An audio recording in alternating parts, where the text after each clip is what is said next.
News విధానాల ద్వారా ఎవరైనా బెటర్ చేస్తారు. కొత్త కొత్త ఆలోచనలతోటి ఆ దేశ ప్రజలను మెప్పిస్తారు. ప్రజలకు ఆదాయాన్ని వచ్చేలా చేస్తారు. సమస్యలను తగ్గిస్తారు. కానీ అమెరికా అధ్యక్షుడు డొనాల్డ్ ట్రంప్ అధికారంలోకి వచ్చిన తర్వాత తీసుకుంటున్న ఏ ఒక్క నిర్ణయంతోనూ అక్కడి ప్రజలు సంతోషంగా లేరంటే సిచ్యువేషన్ అర్థం చేసుకోవచ్చు. తన మన అన్న తేడా లేకుండా ప్రతి దేశంపై ఇష్టారాజ్యంగా టారిఫ్స్ విధిస్తున్న ట్రంప్ ఇప్పుడు ఆ దేశంలో మెడిసిన్స్ తయారు చేయాల్సిందేనని ఫార్మా కంపెనీలపై ఒత్తిడి తెస్తున్నాడు. లేదంటే 100% సుంకాలు వేస్తారంటూ బెదిరిస్తున్నాడు. తాజాగా ఇండియాపై 50% సుంకాలతో మోదిన ట్రంప్ ఇప్పుడు ఇండియా ఫార్మా రంగాన్ని కుక్కటి వేలతో పకిలించాలని చూస్తున్నట్టుగా కనిపిస్తోంది. ఏటా 80,000 కోట్ల రూపాయల మెడికల్ ఉత్పత్తులపై ఇప్పుడు 100% సుంకంతో వార్నింగ్ ఇస్తున్నాడు. అక్టోబర్ 1, 2025 నుంచి అమెరికాలో బ్రాండెడ్ లేదా పేటెంట్ పొందిన అన్ని ఔషధ దిగుమతులపై 100% సుంకం విధించనున్నట్టుగా ప్రకటించాడు. బయట దేశాల నుంచి అమెరికాకు వచ్చే ఏ ఉత్పత్తులకైనా ఇక 100% పన్ను తప్పదన్నాడు.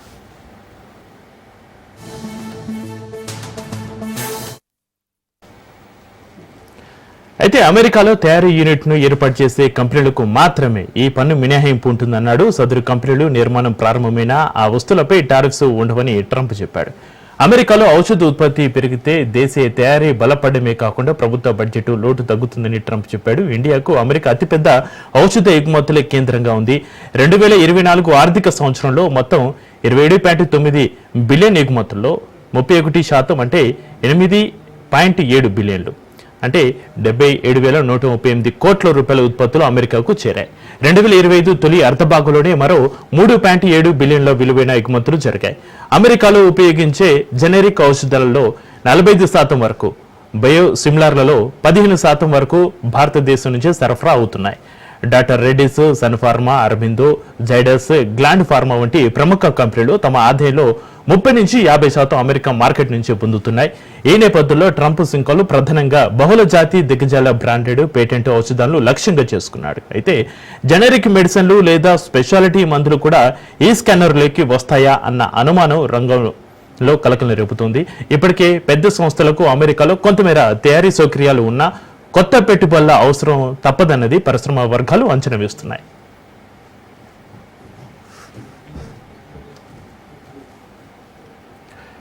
ఇక భారతీయ జనరిక్ ఔషధాల తక్కువ ధరలు అమెరికా వినియోగదారులకు కీలకం. సుంకాలు పెరిగితే ధరల పెరుగుదల, ద్రవ్యోల్బణం, ఔషధ కొరత వంటి సమస్యలు తలెత్తే అవకాశం ఉంది. లాభాలు స్వల్పంగా ఉన్న జనరిక్స్ రంగం అదనపు ఖర్చును భరించలేకపోవచ్చు. చివరికి ఈ భారాన్ని వినియోగదారులపై లేదా బీమా సంస్థలపై మోపాల్సి రావచ్చు.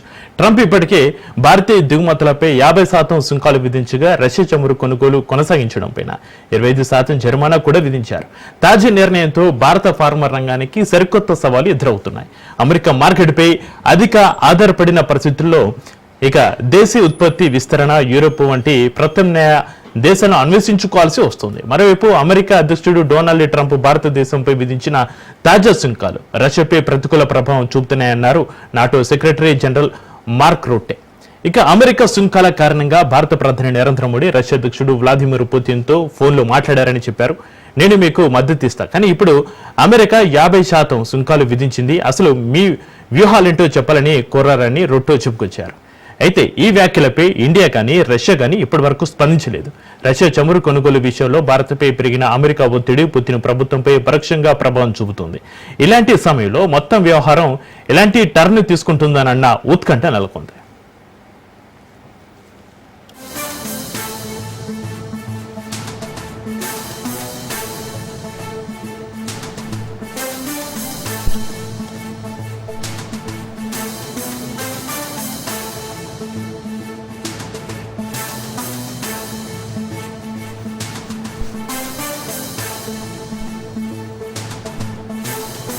రైట్గా ట్రంప్ మెడిసిన్ వార్పైన చర్చిద్దాం. మనకు అందుబాటులో ఉన్నారు డాక్టర్ ఆంధ్ర సత్యం గారు, ప్రముఖ రాజకీయ విశ్లేషకులు. సత్యం గారు నమస్కారం అండి.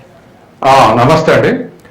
సత్యం గారు, అమెరికా లోకల్ మ్యానుఫ్యాక్చరింగ్ పెంచేందుకు 100% సుంకం విధించడం నిజంగా ఆర్థికంగా సమర్థమైన నిర్ణయం అంటారా? నిన్ననే భారతదేశ టీం అమెరికా పోయి ఈ అగ్రిమెంట్ మీద చర్చలు జరిపింది. ఫైనల్ కన్క్లూజన్ ఏం రాలేదు, వెనక్కు మళ్ళీ వచ్చారు. తెల్లారే ఇవాళ ఫార్మా రంగం మీద 100% టారిఫ్ అని చెప్పేసి అనౌన్స్ చేశాడు. గతంలో 25%, తర్వాత రష్యా ఆయిల్ సాకుగా చూపెట్టి 50%. ఇప్పుడు దేన్ని సాకుగా చూపెడతాడు? 50% పెంచినప్పుడు రష్యా ఆయిల్ దిగుమతి చేసుకుంటున్నారు కాబట్టి అన్నాడు. ఇప్పుడు ఫార్మ్ మీద 100% వేసి రష్యా ఆయిల్ అంటలే. అంటే ఇవన్నీ కూడా అగ్రిమెంట్ లో, రేపు FTA agreement, free trade agreement లో terms of trade in favour of America వాళ్ళకు అనుకూలంగా నిర్ణయించుకోవటానికి, ఒప్పించడానికి ఇవన్నీ చేస్తున్నటువంటిది అంటే దాంట్లో భాగంగానే. తర్వాత రెండో భాగం ఏంటంటే ఇతర దేశ పెట్టుబడుల్ని వాళ్ళ దేశం తీసుకెళ్లి వాళ్ళ గ్యాప్ తగ్గించుకోవాలంటే మరొకటి. ఇవాళ అమెరికా ఎగుమతులు, ప్రపంచం మొత్తానికి చేసే ఎగుమతులు $2 ట్రిలియన్, మొత్తం నుంచి దిగుమతి చేసుకునేది $4 ట్రిలియన్. ఇంత గ్యాప్, దరిదాపు $2 ట్రిలియన్ గ్యాప్ అంటే భారతదేశంలో సగం GDP. కాబట్టి ఇంత పెద్ద ఎత్తునటువంటి ఈ గ్యాప్ను తగ్గించుకోవటానికి ఇవాళ ఇతర దేశాల నుంచి పెట్టుబడులన్నీ అమెరికాకు లాక్కపోవటానికి టారిఫ్ని ఒక ఆయుధంగా వాడుతున్నాడు. ఈపాటికే జపాన్ కార్పొరేట్లు $600 బిలియన్ పెడతాం 5 ఏళ్లలో అన్నారు. యూరోపియన్ యూనియన్ $700 బిలియన్ పెడతామన్నారు. మన దేశంలో శాంసంగ్, ఐఫోన్ ఫోన్లకు హెచ్చరిక ఇచ్చాడు, 3 నెలల కింద వార్నింగ్ ఇచ్చాడు. మీరు అమెరికాలో తయారు చేసి మాకు ఎగుమతి చేస్తే నేను టారిఫ్ వేస్తా, మా దేశంలో కంపెనీలు పెట్టి తయారు చేయండి అన్నాడు. ఇప్పుడు ఫార్మాది కూడా అంతే. ఇవాళ భారతదేశం ఫార్మా మొత్తం లేటెస్ట్ సెన్సెస్ ప్రకారం $30 బిలియన్ ఎగుమతి చేస్తుంది భారతదేశం ప్రపంచం మొత్తానికి. ఇది 100 దేశాలకు ఎగుమతి చేస్తున్నాయి. దీంట్లో 40% ఒక అమెరికాకే ఎగుమతి చేస్తున్నారు. అంటే దరిదాపు $9 బిలియన్ లో 40% అంటే దరిదాపు $9 బిలియన్, $30 బిలియన్, $9 బిలియన్ అమెరికాకే ఎగుమతి చేస్తున్నాం. కాబట్టి వాళ్ళ 40% మీద 100% వేస్తే కొంత ప్యానిక్ సిచ్యువేషన్ క్రియేట్ చేయడానికి, రేపు అగ్రిమెంట్ ముందు చేయడానికి ఇది మనం భావించవచ్చు దీన్ని కారణంగా. ఎందుకంటే ఇవాళ అమెరికాకు ఇప్పుడే ఇండియా టైమ్స్ దాంట్లో వాళ్ళ all India vice chairman, pharma all India vice chairman సమ్ రెడ్డి మాట్లాడాడు. అమెరికాకి ఎగుమతి చేసే దాంట్లో ప్రధానంగా ఈ ఇంతకుముందు మీరు చెప్పినటువంటి సన్ ఫార్మా కానీ, రెడ్డీస్ ల్యాబ్ కానీ, అరవిందో కానీ, గ్రాండ్ ఫ్లామా కానీ, ఈ 8 కంపెనీలే ఎక్కువ ఎగుమతులు ఉన్నాయి. ఆ 8 కంపెనీల యొక్క ఎగుమతుల మీద కొంత భారం పడవచ్చు. అందులో $9 బిలియన్ ఎగుమతి చేస్తారు. అందులో $1 బిలియన్ మాత్రమే ఆ ప్రభావం ఉంటుంది. మొత్తం $30 బిలియన్. మిగతా 120 దేశాలకు ఎగుమతి చేస్తున్నాం. అమెరికాకి ఎగుమతి చేస్తే $9 బిలియన్, $1 బిలియన్ ఇబ్బందులు ఎదురైతాయి. అయితే ఇప్పటికే ఈ అగ్ర కంపెనీలకు లైసెన్సులు ఇచ్చున్నారు. 2-3 కంపెనీలకు బిల్డింగ్లు కూడా అయిపోయినాయి అమెరికాలో. వాళ్ళు అక్కడ స్టార్ట్ చేయాలన్నటువంటి ఉత్సాహంతో ఇంతకుముందు అక్కడ స్టార్ట్ చేసి ఉన్నారు. కాబట్టి వాళ్ళ ఫార్మా కంపెనీ మీద ఒక ప్యానిక్ క్రియేట్ చేయటం కాదు తప్ప దీర్ఘకాలంలో దీన్ని ఎదుర్కోగలమని చెప్పేసి ఆ వైస్ చైర్మన్ స్టేట్మెంట్ ఇచ్చాడు. ఏదేమైనా ఇవాళ ఉన్నటువంటి పరిస్థితుల్లో ఒకదానికొకటి తోడు చేసి భారతదేశం మీద ప్రెజర్ బిల్డప్ చేసి 25 నుంచి 50%, 50% నుంచి 100% పెంచి ఒక ప్యానిక్ సిచ్యువేషన్ క్రియేట్ చేసి తనకు అనుకూలంగా అగ్రిమెంట్ వచ్చే విధంగా ప్రయత్నం చేస్తున్నాడు. ఈ అగ్రిమెంట్ తనకు అనుకూలంగా అంటే ఏమిటి అనుకూలం అంటే మన దేశంలోకి తమ గోధుమలు అనుమతించాలని, సోయాబీన్ అనుమతించాలని, డైరీ ప్రొడక్ట్స్ అనుమతించాలని, మొక్కజొన్న అనుమతించాలని, ఈ 4 అనుమతించాలి, మినిమం టారిఫ్ తోటి అనుమతించాలని చెప్పేసి మనం అవి రాకుండా ఉండటం కోసం ఏనాడో WTO 95 ఏర్పడ్డాయని ఇప్పటి వరకు కూడా 30 ఏళ్ల నుంచి రెసిస్ట్ చేస్తున్నాం. అవి రాకుండా ఎందుకు రాకుండా చేస్తున్నాం అంటే యూరప్ కానీ, అమెరికా కానీ రైతులకు ఖర్చులో 50% సబ్సిడీ ఇచ్చి ఉత్పత్తి చేస్తారు. మన దేశం ఎగుమతి చేస్తే మన దేశంలో దరిదాపు 70 కోట్ల మంది వ్యవసాయం మీద ఆధారపడ్డారు, 56% మంది ఉపాధి మీద, 12 కోట్ల రైతు కుటుంబాలు ఉన్నాయి. ఇవి తట్టుకోలేరు, మూతపడతాయి. కాబట్టి ఇవాళ ఉన్నటువంటి పరిస్థితిలో వాటిని ఎలా చేయాలని ప్రెజర్ చేస్తుంటే గత 6 నెలల ఫిబ్రవరి నుంచి ఇప్పటికీ అదే ఒత్తిడి కొనసాగుతుంది. ఎందుకు మనకు ఇది కొలాప్స్ అవుతుందంటే ఈ సంవత్సరం సెన్సెస్ ప్రకారం మన వాళ్ళు సోయాబీన్లో 120 లక్షల హెక్టార్లు సాగు చేశారు. అంటే 300 లక్షల ఎకరాల్లో సాగు చేశారు. ఇంత సోయాబీన్ పండిస్తున్న ఇండియాకి తక్కువ ధరలో ప్రభుత్వం సబ్సిడీ ఇచ్చి పండించినటువంటి అమెరికా నుంచి మనం ఎలా చేస్తే మన ఈ 300 లక్షల సోయాబీన్ పండించినటువంటి రైతులందరూ దివాళా తీస్తారు. అక్కడ మొక్కజొన్న సర్ప్లస్ ఉంది. ఇప్పుడే మనకు మొక్కజొన్న కాస్త గిట్టుబాటు అయిందని రైతులు ఎక్కువ సాగు చేస్తున్నారు. ఇది కొలాప్స్ అయింది. అట్లాగే అక్కడ గోధుమ సర్ప్లస్ ఉంది. మన దేశంలో నెంబర్ 1 ఆహార ధాన్యాలు ఏడాదికి 150 మిలియన్ టన్నులు వరి పండిస్తున్నాం. సెకండ్ పొజిషన్ గోధుమదే, 130 మిలియన్ టన్నులు పండిస్తున్నాం. అటువంటి గోధుమని దివాళా చేయడానికి అక్కడ సర్ప్లస్ గోధుమలు మనం ఎలా చేయమంటున్నాడు. అట్లాగే డైరీ ప్రొడక్ట్స్ ఈ 4 నేను చేస్తే ఈ దేశంలో ఖాయంగా రైతాంగ తిరుగుబాటు వస్తుంది. కాబట్టి WTO అనుగుణంగానే మొన్న రైతు చట్టాలు తెస్తే ఢిల్లీ చుట్టూన్నటువంటి 4 రాష్ట్రాల ప్రజలు తిరుగుబాటు చేస్తే వెంటనే మోడీ వెనక్కు తీసుకున్నాడు. ఆ సిచ్యువేషన్ క్రియేట్ చేయాల్సి ఉంటుంది. ఆ వాటి మీద ఒత్తిడి చేసి ఇవాళ అగ్రిమెంట్ చేసుకోవాలన్నది ట్రంప్ యొక్క ఆలోచన. దానికి అనుగుణంగానే ఆ ఒత్తిడి కొరకే ఇవాళ 25%, 50%, 100% అని చెప్పేసి టారిఫ్లు ప్రయోగిస్తా ఉన్నాడు. తర్వాత లాంగ్ టర్మ్ ఆయనకున్నటువంటి లక్ష్యం ఏంటంటే ఇతర దేశాల పెట్టుబడులు తన దేశం చేసుకోవటం, టారిఫ్లు తట్టుకోలేక వీళ్ళే పెట్టుబడులు చేసిపోయి అమెరికాలో ఉత్పత్తి చేయడం, ఒకటి పెట్టుబడులను ఆకర్షించడం. రెండోది పెట్టుబడులు పోతే ఉద్యోగిత కూడా అమెరికాకు ట్రాన్స్ఫర్ అవుతుంది కాబట్టి అమెరికాలో ఉద్యోగిత తెచ్చుకోవటం. రెండో వైపు ఇతర దేశాలకు రాకుండా ఇప్పుడే మొన్ననే $1,00,000 అనౌన్స్ చేశాడు. ముందు నెలకు $1,00,000 వెనక్కు తీసుకొని ఒకసారి $1,00,000 పే చేయాలంట. ఇప్పుడు అమెరికా పోయే వాళ్ళు ఎవరు కూడా H1B మీద $1,00,000 కట్టి పోయే స్థితి ఉండదు ఏ దేశస్తులు కూడా. కాబట్టి అట్లా లేబర్ ని రాకుండా చేయటం, వర్క్ ఫోర్స్ ని రాకుండా చేయటం, క్యాపిటల్ మాత్రం రప్పించుకోవటం, ఈ రెండు వ్యూహాలతోటి వారు అమెరికా ఇటువంటి అమలు జరుపుతున్నారు. ఎదురు తిరిగిన దగ్గర దారికి వచ్చాడు. మనం ఎందుకు తొందరపాటు ఎందుకు అని చెప్పేసి అనుకున్నాం. కానీ చైనా మీ మీద 250% టారిఫ్లు విధిస్తానంటే చైనా కౌంటర్ మేము 200% వేస్తున్నాడు. చివరికి అగ్రిమెంట్, తాత్కాలిక అగ్రిమెంట్ 30% దగ్గర అగ్రిమెంట్ చేసుకున్నాడు. అట్లాగే మన చుట్టూ ఉన్నటువంటి ఏషియన్ కంట్రీస్ అన్నిటి కూడా 10, 19, 20% టారిఫ్ ఉంది. ఇప్పుడు మనకన్నా చౌకగా వాళ్ళు బియ్యం ఎగుమతి చేస్తారు, వాళ్ళు పత్తి ఎగుమతి చేస్తారు, వాళ్ళు అన్ని మనకన్నా తక్కువకి ఎగుమతి చేస్తే అమెరికన్ మార్కెట్ లో మన ఖరీదు అయితే వాళ్ళ చీప్ అయితే వాళ్ళు అమ్ముడు పోతాయి, మన అమ్ముడు పోవు. కాబట్టి ఈ విధమైనటువంటి పరిస్థితిని ట్రంప్ సృష్టిస్తున్నాడు. ఇది కొత్తగా వచ్చింది కాదు, మనం చేసుకున్నటువంటి తప్పే. గత 10 ఏళ్లుగా అమెరికా తోటి మిత్రత్వం తోటి మనం అమెరికా ఉన్న తర్వాత ఇంకా మిగతా వాళ్ళు లెక్క చేయాలనే పరిస్థితిలో వ్యవహరించినాం. అలా వ్యవహరించడం వల్ల మన విదేశాంగ విధానాల లోపాలు వచ్చినాయి. నేపాల్ దూరమైంది, భూటాన్ దూరమైంది, బంగ్లాదేశ్ దూరమైంది, శ్రీలంక దూరమైంది, మాల్దీవ్స్ దూరమైంది, ఎట్లాగా శత్రువు పాకిస్తాన్ ఉండనే ఉన్నాడు. కాబట్టి చిన్న చిన్న విభేదాలతోటి మనం చైనా నుంచి ట్రేడ్ కొనసాగుతుంది. $130 బిలియన్ ట్రేడ్ ఉంది చైనా తోటి మనకి ఇప్పటికి కూడా. కానీ కృత్రిమ ఘర్షణలతోటి అది అమెరికాకు దగ్గర ఎవరికల్లా ఇవాళ పాకిస్తాన్కు మనకు వైరుధ్యం రావడంతో అమెరికా నిజస్వరూపం బయటపడింది. ఇప్పుడు మన వాళ్ళు మేల్కొని అగ్రిమెంట్లు చేసుకుంటున్నారు. కానీ ఇంటర్నేషనల్ అకాడమిషియన్స్ ఏమంటున్నారంటే 2 ఏళ్ల ముందే ఈ ఫ్రీ ట్రేడ్ అగ్రిమెంట్లు అనేక దేశాలతోటి మోడీ చేసుకోవాల్సి ఉండే, అమెరికాను నమ్మి ఇప్పుడు బయటపడిన తర్వాత ఇప్పుడు తొందరపడుతున్నాడు అనేది వాళ్ళు చేస్తున్నటువంటి విమర్శలు. అయితే మరో చర్చ అయితే నడుస్తుంది. అమెరికా లోకల్ మ్యానుఫ్యాక్చరింగ్ అమెరికా ఇన్నాళ్ళు చేయలేని పని ఇప్పుడు చేయగలుగుతుందా అన్న చర్చ కూడా ఒకవైపు జరుగుతుంది. సత్యం గారు, ఇప్పుడు అమెరికా గత 50 ఏళ్ళుగా అనుసరించినటువంటి వ్యూహం ఏంటంటే తయారీ రంగాన్ని వదిలేసి, తయారీ రంగాన్ని వదిలేస్తే పొల్యూషన్, ట్రేడ్ యూనియన్స్, అనేకమైనటువంటి ఎన్విరాన్మెంట్ ఇష్యూస్ వస్తాయి. సర్వీస్ సెక్టర్ ఎగుమతులు చేస్తే సరిపోద్దని చెప్పేసి వాళ్ళు సర్వీస్ సెక్టర్ ఎగుమతి చేశారు. ఎందుకంటే వాళ్ళ ఎగుమతుల్లో మీరు కనుక చూస్తే దరిదాపు 1/4 సర్వీస్ సెక్టార్ ఉంది. కాబట్టి అట్లా ఎగుమతి చేసినటువంటి స్థితిలో తయారీ రంగం ఇతర దేశాల మీద ఆధారపడాల్సి వస్తుంది. మీరు ఆశ్చర్యపోతారు ఒక లెక్క చెప్తే. మెక్సికో చిన్న దేశం ఆర్థికంగా $509 బిలియన్ దిగుమతి చేసుకుంటుంది అమెరికా. చైనాకు $140 బిలియన్ ఎగుమతి చేస్తే $460 బిలియన్ చైనా నుంచి ఎగుమతి చేసుకుంటుంది. $430 బిలియన్ కెనడా నుంచి ఎగుమతి చేసుకుంటుంది. ఆఫ్ కోర్స్ మన నుంచి $87 బిలియన్ దిగుమతి చేసుకుంటుంది. అంటే తనకన్నా చిన్న దేశాల నుంచి 509, 463, 430 ఇట్లా దిగుమతులు చేసుకుంటుంది. అవన్నీ చిన్న ఆర్థిక వ్యవస్థలు. అంటే చూడండి తయారీ రంగం ఎంత వీక్ గా ఉన్నది అమెరికాలో. ఇప్పుడు తొందరపడుతున్నాడు. ఇతర దేశాల మీద ఆధారపడి బతకాల్సి వస్తుంది. ఉద్యోగాలను ఇతర దేశాలకు తరలిపోయినాయి, ఇండస్ట్రీస్ అన్ని ఇతర దేశాలకు తరలిపోయినాయి. వాటిని రప్పించుకోవాలంటే టారిఫ్ ఒక ఎకరం పెట్టి ఇతర దేశాల దిగుమతులు టారిఫ్ వేసి పెంచితే వాళ్ళే వచ్చి ఇక్కడ ఇండస్ట్రీస్ పెట్టుకుంటారు అనేటువంటి వ్యూహంతో వాళ్ళ ఈ సంస్కరణలు అమలు జరుపుతా ఉంది. ఎదురు తిరిగితే ఉదాహరణకు ఆయన అనుకున్నటువంటి అన్ని ఫెయిల్ అవుతూ వస్తున్నాడు. ఇప్పుడు వెక్సల్ ఉన్నాడు.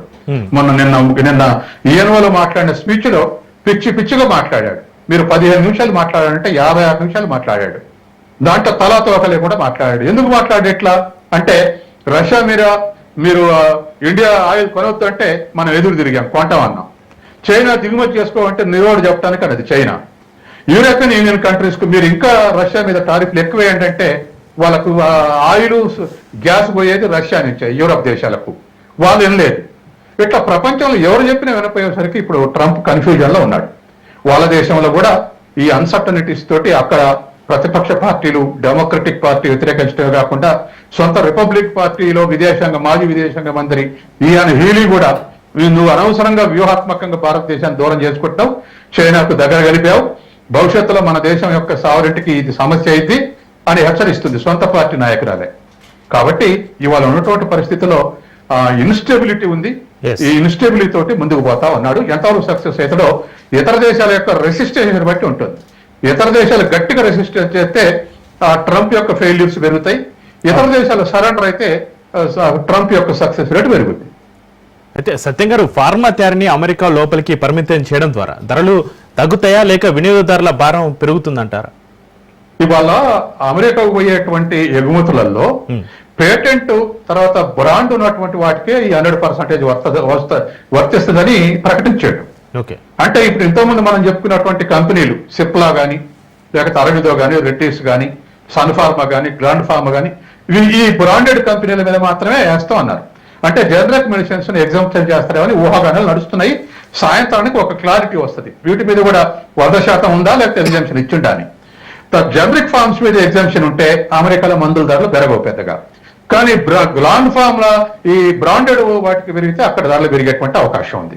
అయితే ఈ పాటికే ఈ మల్టీనేషనల్ కంపెనీస్ అన్ని అమెరికాలో అమెరికన్ ఫార్మసీ అథారిటీ వీళ్ళకి ఇప్పటికే పర్మిషన్స్ ఇచ్చున్నది. ఇప్పటికే 2 కంపెనీలు స్టార్ట్ చేసినారు ఈ కంపెనీలే.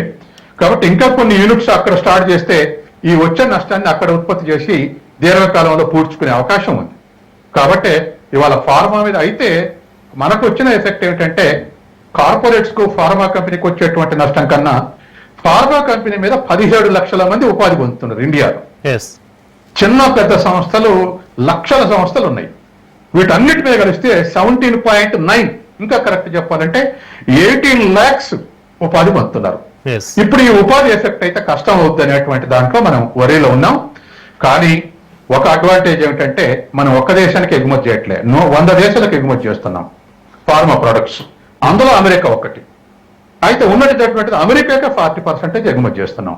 కాబట్టి ఇవాళ మనం కాస్త ఆలోచించాల్సి వస్తుంది. ఏమైనా ఒక పానిక్ సిచ్యువేషన్ క్రియేట్ చేస్తున్నారు, అది లాంగ్ రన్ లో ఇది సర్దుకునేటువంటి అవకాశం ఉంది. కాబట్టి దీనికి పానిక్ అయిపోయి అగ్రిమెంట్ లో అగ్రికల్చర్ సెక్టర్ అలో చేస్తే మన దేశం కొలాప్స్ అయ్యే అవకాశం ఉంది. సాధ్యమైనంత వరకు రెసిస్ట్ చేస్తున్నారు, ఎందుకంటే ప్రజల ప్రెజర్ ఉంది. అన్నిటికన్నా ప్రజల ఒత్తిడి ఎక్కువ ఉంది అగ్రికల్చర్ సెక్టార్లో అలో చేయొద్దని. గత 30 ఏళ్లుగా కొనసాగుతుంది. మన ఢిల్లీలో రైతాంగ తిరుగుబాటుతోటి అధికారంలో ఉన్నటువంటి ప్రభుత్వం కూడా ఎడ్యుకేట్ అయి ఉన్నది. కాబట్టి అంత అడ్డగోలుగా మన వాళ్ళు లొంగుతారని అనుకోవట్లేదు. మీరు చెప్పినట్టుగా మొత్తానికైతే ఒక పానిక్ సిచ్యువేషన్ అయితే క్రియేట్ చేస్తున్నారు ట్రంప్. అయితే సత్యం గారు, అమెరికా బడ్జెట్ లోటు తగ్గించడానికి ఇలాంటి టారిఫ్లు సరైన మార్గం అంటారా? ఇవాళ అమెరికా చేసేది అది నేను ముందే చెప్పా. వాళ్ళ దిగుమతులు $4 trillion ఉంటే వాళ్ళ ఎగుమతి $2 trillion ఉంది. $4 trillion దిగుమతులు అంటే అమెరికా మన ఇండియా జీడీపీకి సమానం. మన జీడీపీ $4 trillion దీనికి సమానం. ఇంత జీడీపీని వాళ్ళు దిగుమతి చేసుకుంటారు. వాళ్ళు ఎగుమతి చేసేది కేవలం $2 trillion. అంటే చాలా గ్యాప్ వస్తుంది. ఇవాళ అమెరికా ప్రభుత్వం అనుకున్న అప్పులు $37 trillion అయితే అమెరికా జీడీపీ $30 trillion. కాబట్టి దరిదాపు 120% అప్పులు ఉన్నాయి జీడీపీకి.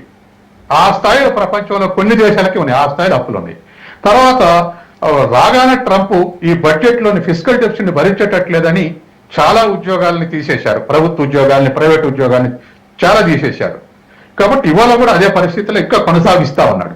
అది వాస్తవమే, ఫిస్కల్ డెఫిసిట్ తగ్గించుకోవాలని హ్యూజ్ డెఫిసిట్ ఉంది, దాన్ని దక్కించుకోవడానికి ప్రయత్నం చేస్తున్నాడు. ఇప్పుడు వాళ్ళ ట్రంప్ యొక్క వ్యూహం ఏంటంటే డాలర్లు అమెరికా నుంచి ఇతర దేశాలకు ఫ్లో కావటం కాదు, ఇతర దేశాల నుంచి డాలర్లు అమెరికా ఎకానమీలోకి ఫ్లో కావాలనేది. అలా ఫ్లో అయితే అప్పుడు అమెరికాలో పెట్టుబడులు పెరిగి తయారీ రంగం సిద్ధం అవుతుందనేది ట్రంప్ యొక్క వ్యూహం. ఆ వ్యూహంతో ఇవాళ ఈ టారిఫ్ ని వెపన్ గా వాడుతున్నాడు. అయితే సత్యం గారు, అమెరికా మార్కెట్ పై అధికంగా ఆధారపడిన భారత ఫార్మా రంగం ప్రత్యామ్నాయ మార్కెట్ ఇప్పటికిప్పుడు లభిస్తుందంటారా? కంపెనీలు నష్టపోవాల్సిందేనా? ఇండియాకు కూడా ఇబ్బంది తప్పదు అంటే ఇప్పుడు ముందు జాగ్రత్తగానే ఈ ట్రంప్ ఇట్లా చేస్తాడని వీళ్ళకి అంచనా లేదు, కానీ ముందు జాగ్రత్తగానే 100 దేశాలకు ఎగుమతి చేస్తున్నాయి మన ఫార్మా ప్రొడక్ట్స్. 100లో అమెరికాకు 40% ఎగుమతి చేస్తారు, మిగతా 60% మిగతా దేశాలు దిగుమతి చేసుకుంటున్నాయి. ఈ 40%లో కూడా జనరిక్ మెడిసిన్స్ లో 100% టారిఫ్ లేదు కాబట్టి కేవలం బ్రాండెడ్ ఎక్స్పోర్ట్స్ మీదే ఉన్నది. కాబట్టి బ్రాండెడ్ ఎక్స్పోర్ట్స్ కు వాళ్ళ ప్రత్యామ్నాయ మార్కెట్ చూసుకోవడం పెద్ద కష్టం కాదు. తర్వాత లాంగ్ రన్ లో ఇప్పటికే ఒక 2 కంపెనీలకు అమెరికాలో యూనిట్ స్టార్ట్ చేశారు. త్వరలోనే అవి ఉత్పత్తి చేస్తే వాళ్ళు ఎగుమతి చేసుకోవాల్సిన అవసరం ఉండదు, అక్కడే అమ్ముకుంటారు. అయితే ఈ మల్టీనేషనల్ కంపెనీస్కి ఒక ఇబ్బంది ఉంది. అమెరికాలో తయారు చేయాలంటే అమెరికాలో వేజ్ రేట్ ఎక్కువ, అక్కడ వేతన స్థాయి ఎక్కువ. అక్కడ వేతన స్థాయి ఎక్కువ పెట్టుబడులు పెట్టి వీళ్ళు తయారు చేస్తే లాభాల మార్జిన్ ఎంతుంటుంది అనేది ఒక ప్రశ్న. మన దగ్గర తక్కువ వేతనాలకు లేబర్ దొరుకుతున్నారు. మహా అయితే ఫార్మా కంపెనీలో పనిచేసేటువంటి బే ఫార్మసీ, ఎంఫ్యూర్ ఫార్మసీ కూడా 20,000 నుంచి 15,000 నుంచి జీతం స్టార్ట్ చేస్తారు. అమెరికా అట్లా ఉండదు, $1,00,000 ఇస్తేనే H1B వీసా ఇస్తారు. కాబట్టి ఆ ఖర్చులు భరించి వీళ్ళు ఉత్పత్తి చేస్తే వాళ్ళకు లాభ మార్జిన్ ఎంతుండదు ప్రధానమైనటువంటి ప్రశ్న. కాబట్టి వాళ్ళ ఈ 7 ప్రథమ స్థాయి కంపెనీలు ఏ మేరకు నిర్ణయాలు తీసుకునేటువంటిది ఎదురు చూడాలి.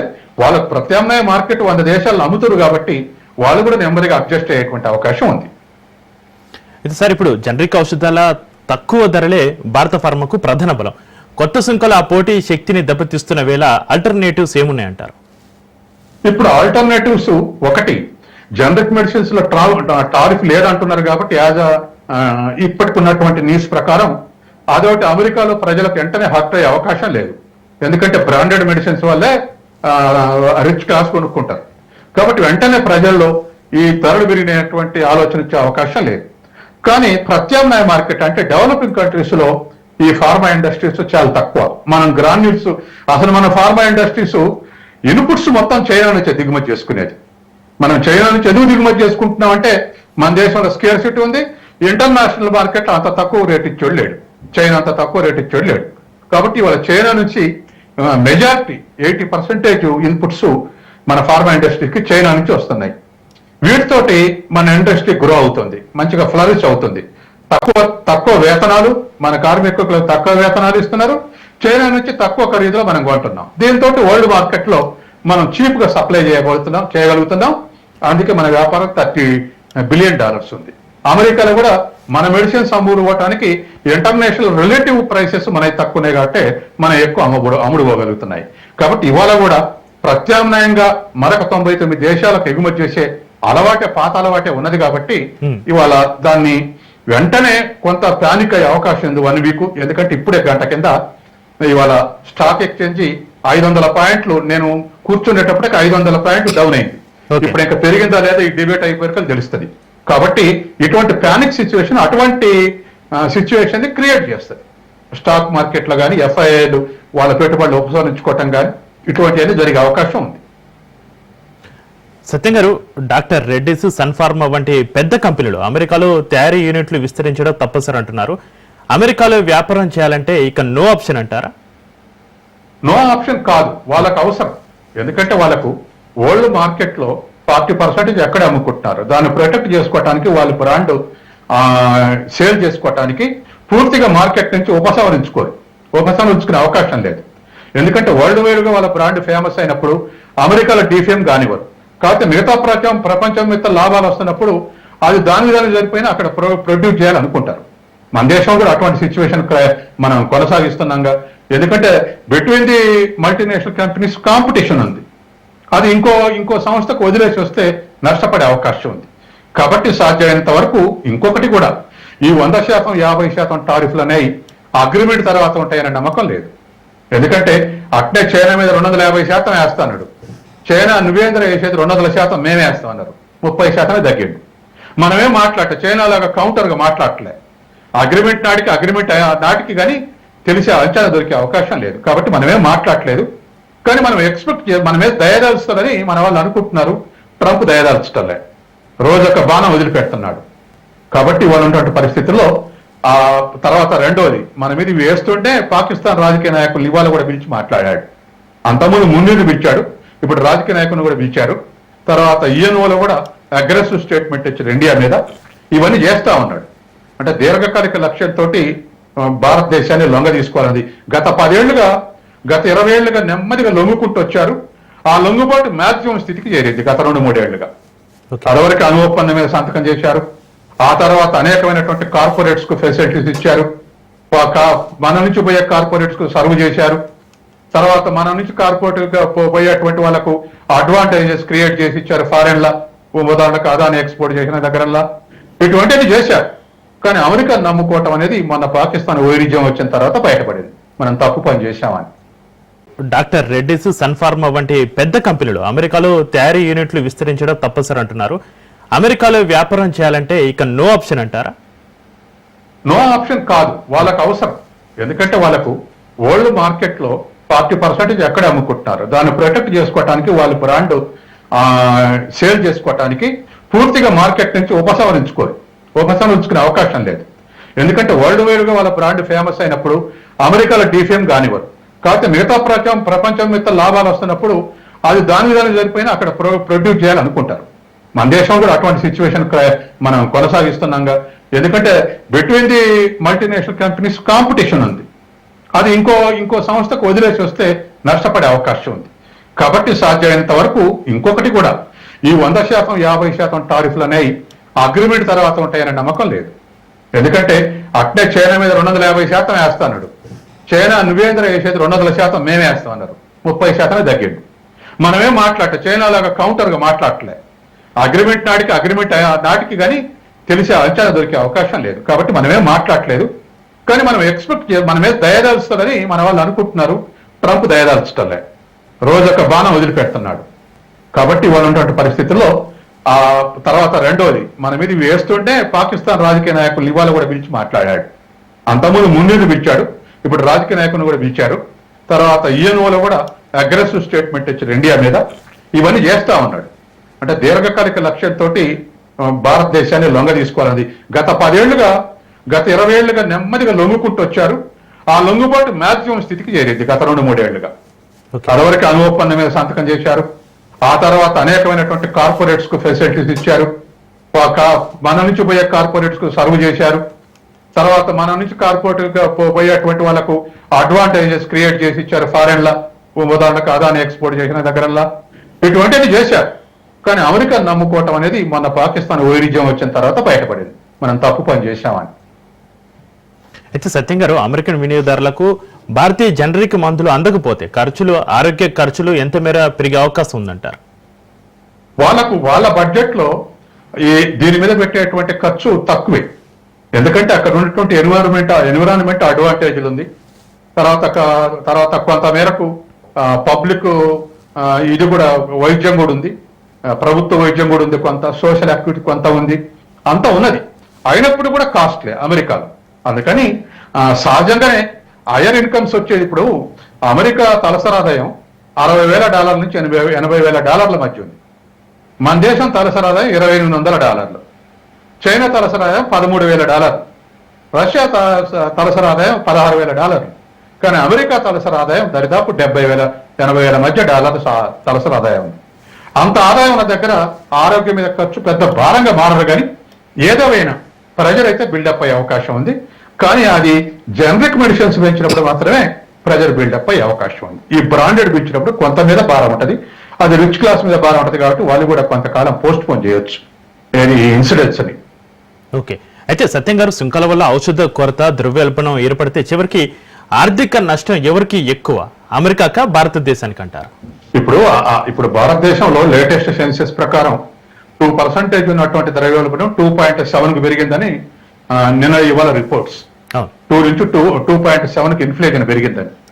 ఎందుకు పెరిగిందంటే ఈ టారిఫ్ల వల్ల అమెరికన్ మార్కెట్లో వస్తువుల ధరలు పెరిగి ఆ మేరకు పెరిగింది. అది సహజమే. కానీ 2-3% ఇన్ఫ్లేషన్ అంటే భయపడే సిచ్యువేషన్ కాదు ఎక్కడైనా.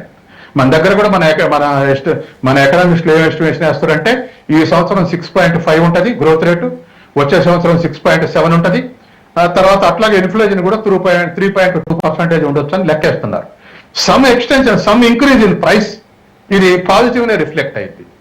ఆ కొలాప్స్ అయితే అది ప్రతిద్రవ్యోల్బణం అంటాం, డిప్రెషన్ అంటాం. అట్లా కాకుండా ఆ మేరకు దాడబెట్టడం అనేది డేంజర్ ఏం కాదు. కానీ భవిష్యత్తులో ఇంకా ఇది అమెరికాలో వచ్చేటువంటి మార్పులు ఏ మేరకు, ఇప్పటికే వేతనం మీద కట్ ఉంది, తర్వాత ఎంప్లాయ్మెంట్ మీద కట్ చేస్తుంటాడు ట్రంప్. ఎట్లా రియాక్ట్ అయినది మనం చూడాల్సినటువంటి అవసరం ఉంది. అయితే ఈ నిర్ణయం భారత్ అమెరికా సంబంధాలను ఎంతవరకు దెబ్బతీస్తుందంటారు? రష్యా చమురు కొనుగోలు అంశం దీనికి పరోక్ష కారణంగా చెప్పుకోవాలంటారా?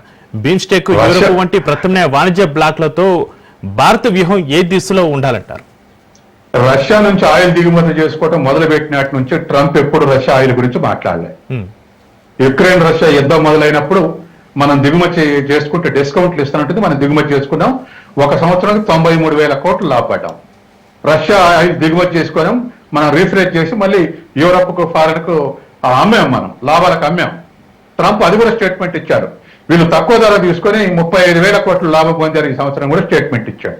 మనం లాభం పొందాలన్నా నష్టం పొందాలనేది నిర్ణయించేది ట్రంప్ కాదు, మనం నిర్ణయించుకోవాలి. కాబట్టి ఈ ప్రారంభంలో ఇది చర్చ చేయాలి.